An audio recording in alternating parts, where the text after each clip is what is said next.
যে যখন আল্লাহর রহমতের ছোঁয়া লাগে তো কবরও সালাম দেয়। কবর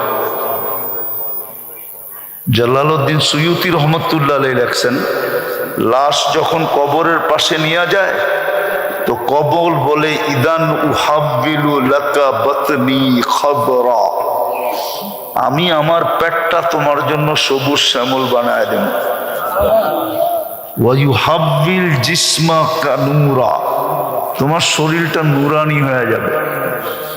ইয়াসআদ রূহুকা ইলাল্লাহ, তোমার রূহ আল্লাহর সান্নিধ্যে চলে যাবে। তারাল জান্নাতা গুদুওয়া ওয়া আশিয়া, তুমি সকাল বিকাল জান্নাত দেখতে দেখতে দেখতে দেখতে সময় কাটায় দিবে। তো এই জন্য খুব মনোযোগ। আমরা শেষ হাদিস পড়ছি বুখারী, যদিও ৭,২৭৫টা হাদিস পুরা ২ ভলিউমে, আর এটা বারবার আসার কারণে।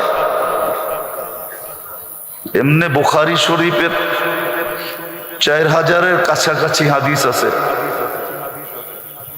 কিন্তু বারবার আসার কারণে ৭,২৭৫টা হয়েছে। আজকে আমরা শেষ হাদিস পড়লাম, আমাদের ছেলেদের মাথায় পাগড়ি পরাইয়া দিলাম। যদিও এরা ভাববে খুশির পাগড়ি, কিন্তু না, এটা বড় ব্যথার পাগড়ি, বড় দায়িত্বের পাগড়ি। বড় দায়িত্ব এদের মাথায় আজকে লেগে গেছে।